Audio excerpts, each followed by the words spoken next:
নমস্কাৰ ছাত্ৰ ছাত্ৰীসকল, মই তুলিকা শৰ্মা তোমালোক আটাইকে গণিতৰ একক শ্ৰেণীৰ ক্লাছলৈ স্বাগতম জনাইছো।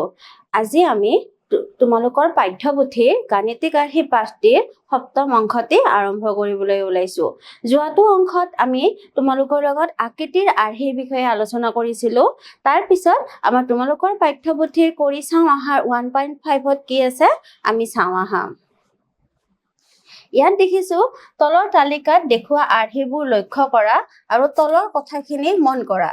আকৃতিৰ আৰ্হিবোৰ চাই প্ৰতিটো আৰ্হিৰ লগত জড়িত আন কিছুমান আৰ্হি আঁকিবলৈ চেষ্টা কৰা। ইয়াতে তোমালোকে দেখিছা আমি আৰ্হিটো যোৱাটো অংশত আলোচনা কৰিছিলো। আমি ইয়াতে কি দেখিছিলো?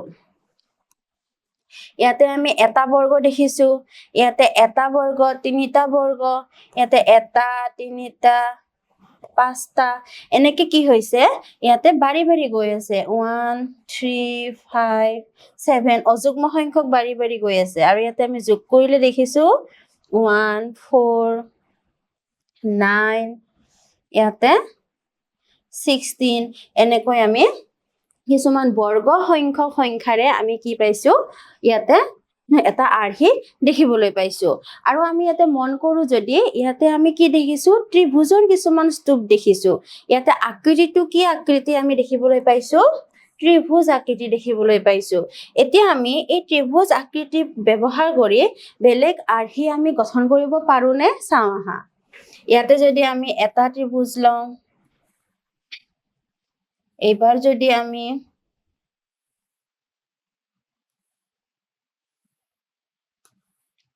এনেকৈ তিনিটা ত্ৰিভুজ লওঁ,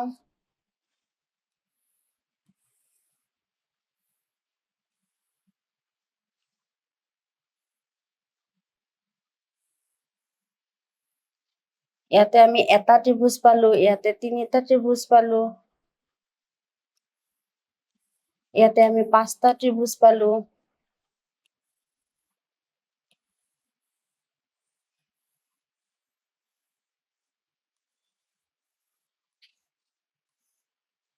এনেকৈ যদি আমি ত্ৰিভুজটো কৰো 1 2 3 4 5 6 7, এনেকৈ আমি কিছুমান ত্ৰিভুজৰ স্তূপ ব্যৱহাৰ কৰি বেলেগ আৰ্হিও গঠন কৰি ল'ব পাৰো। ইয়াৰ পিছত কি আছে আমি চাওঁ আহা। ইয়াতে চোৱা, ইয়াতে আমি কি দেখিছো কিছুমান ৰেখাখণ্ড ব্যৱহাৰ কৰি ইয়াতে কিছুমান শাখা প্ৰশাখা যুক্ত পিক্সেল গছ দেখুওৱা হৈছে। ইয়াতে আমি কি দেখিছো 1 1 2 1 2 4 1 2 4 8 1 2 4 8 16। আমি যদি এই আৰ্হিটো অধ্যয়ন কৰো আমি কি দেখিবলৈ পাইছো যে ইয়াতে 2ৰ ঘাতত ইয়াৰ যি হয় শেষৰটো বাঢ়ি বাঢ়ি গৈ আছে। গতিকে আমি এনেকে ৰেখাখণ্ড ব্যৱহাৰ কৰি বেলেগ ধৰণৰ আমি আৰ্হি উপস্থাপন কৰিব পাৰো নে নোৱাৰো চাওঁ আহা। 1 1 2 3 4, আমি এনেকুৱাকৈ কি কৰিব পাৰো কিছুমান ৰেখাখণ্ডৰ দ্বাৰা দেখাব পাৰো। তাৰ উপৰি আমি যদি এনেকুৱা কৰো 1 1 2 3 1 2 3 1 2 3 1 2 3, আমি এনেকৈও দেখাব পাৰো। প্ৰথমতে এটা দেখালো, তাৰপিছত তিনিটা আহিল, তাৰপিছত ইয়াতে 9টা আহিল। আমি এনেকুৱাকৈ চিত্ৰটো দেখাব পাৰো। আমি আমাৰ এনেকুৱা আৰ্হি ব্যৱহাৰ কৰি এনেকৈ আগবাঢ়ি যাব পাৰো। ইয়াৰে পিছত কি আছে আমি চাওঁ আহা। ইয়াতে আমি দেখিছো ফুলৰ পাহ। ফুলৰ পাহ কুণ্ডলী হিচাপে আছে। আমি এই ফুলৰ পাহক ব্যৱহাৰ কৰি বেলেগ আকৃতি গঠন কৰিব পাৰো নে নোৱাৰো? নিশ্চয় পাৰো। আমি যদি কওঁ যে এটা ফুলৰ পাহ, দুটা ফুলৰ পাহ, এবাৰ যদি আমি কওঁ তিনিটা ফুলৰ পাহ, এবাৰ যদি আমি কওঁ চাৰিটা ফুলৰ পাহ,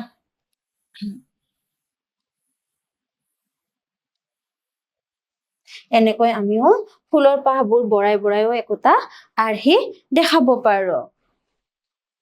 ইয়াৰ পিছত চোৱা আমি এইটো কি দেখিছো মকৰা জালৰ আৰ্হি। এনেকুৱা মকৰা জালৰ আৰ্হিৰ লগতে আমি কেনেকুৱা ধৰণৰ দেখাব পাৰো, ইয়াত আমি কি গঠন হোৱা দেখিছো যে এনেকুৱা এনেকুৱা। পিছৰটোত কি দেখিছো এনেকুৱা। গতিকে আমি যদি এটা কনচিডাৰ কৰো আমি কি দেখিব পাম যে ইয়াতে এনেকে তিনিটাকৈ বাঢ়ি গৈছে। এই আকৃতিটোক যদি আমি উল্টাকৈ দেখাও তেতিয়াও আমি দেখাব পাৰো।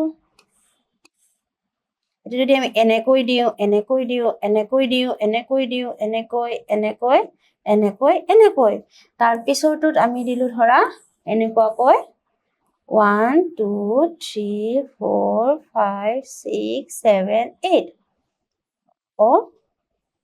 এনেকৈ এটা আমি ফুল টাইপতো ইয়াক দেখাব পাৰো।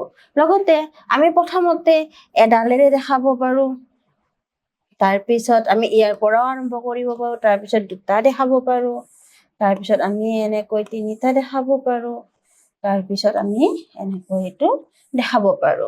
আমি এনেকে আকৃতিৰ দ্বাৰা বিভিন্ন ধৰণৰ আৰ্হি গঠন কৰিব পাৰো।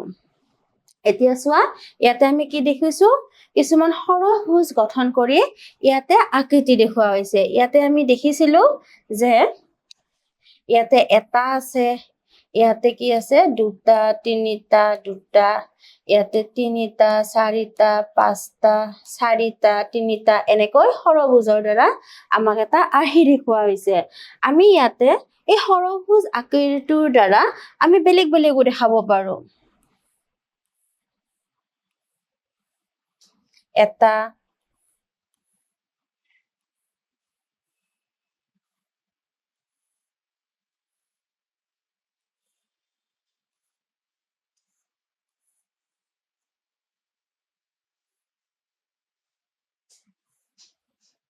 এইটো দেখাব পাৰো, তাৰপিছত আমি আৰু এটা বঢ়াব পাৰো।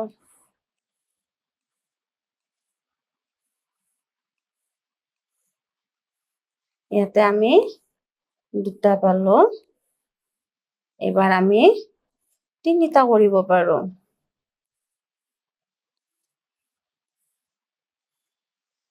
এবাৰ আমি আকৌ কমাই আনিব পাৰো। আমি এনেকুৱা ধৰণৰ আকৃতিৰ আৰ্হিও গঠন কৰিব পাৰো।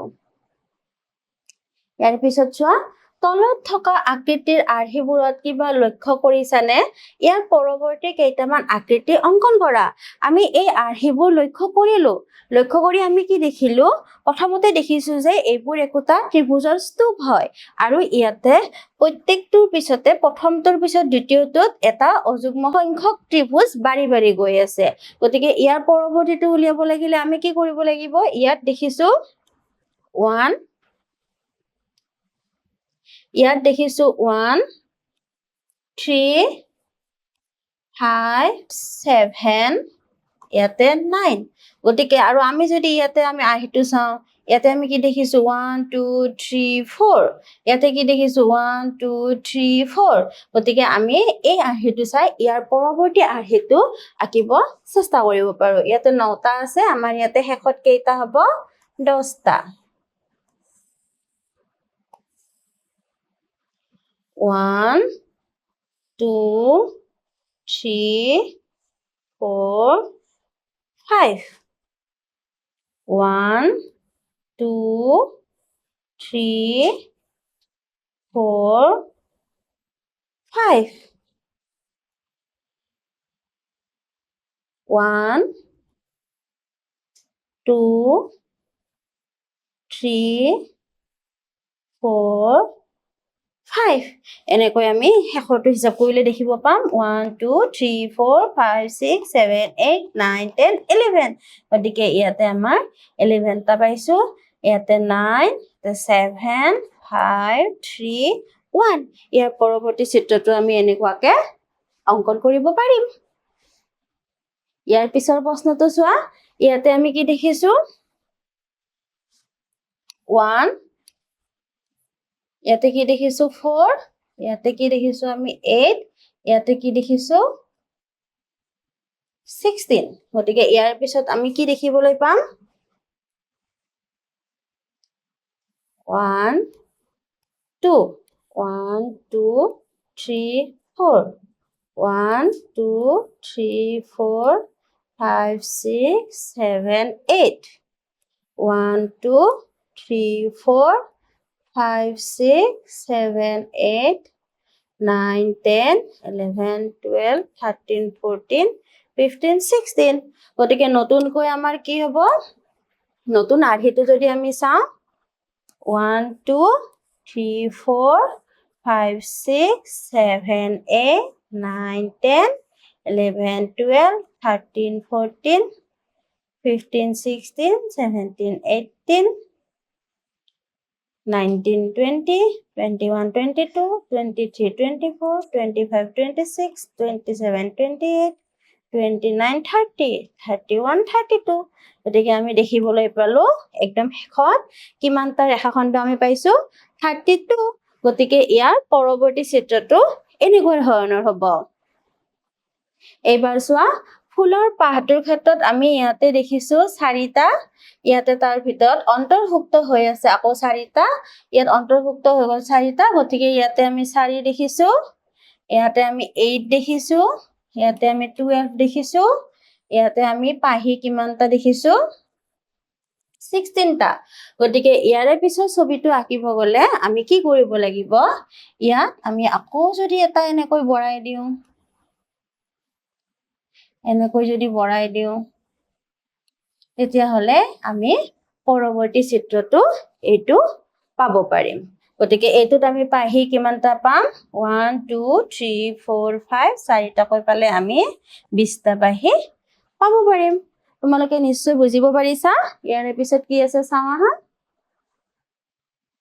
ইয়াতে পিছত এইটো আছে গতিকে এইটো আমি আঁকি ড্ৰ কৰিব লাগিলে প্ৰথমতে কি কৰিব লাগিব ইয়াতে এটা লেয়াৰ আছে ইয়াতে দুটা আছে তিনিটা আছে ইয়াতে 4টা আছে ইয়াতে 5টা আছে গতিকে নেক্সট আমি কি কৰিব লাগিব এনেকুৱা 6 নম্বৰটো যদি আমি দিও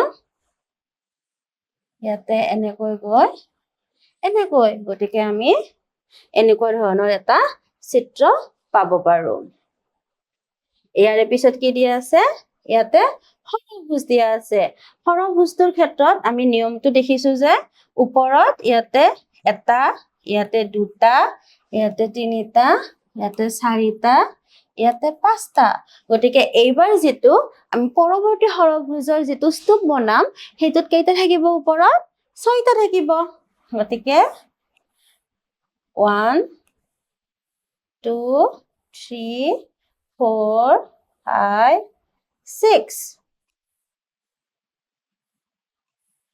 1 2 3 4 5 6 এবাৰ নেক্সট কি আহিব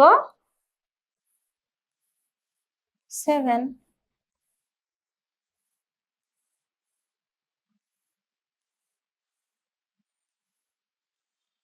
এনেকৈ যদি আমি ড্ৰ কৰো তেতিয়া হলে আমি ইয়াৰে পিছত এনেকুৱা ধৰণৰ এটা চিত্ৰ পাব পাৰো গতিকে তোমালোকে নিশ্চয় আকৃতিৰ দ্বাৰা কেনেকৈ আৰ্হি এটা পৰ্যবেক্ষণ কৰি তাৰ নিয়মটো বিচাৰি উলিয়াই আমি পৰৱৰ্তী এটা চিত্ৰ পাব পাৰো তাক নিশ্চয় বুজিলা আজিলৈ এইখিনিয়ে ইয়াৰে পিছৰখিনি আমি পৰৱৰ্তী অংশত পাম আজিলৈ ধন্যবাদ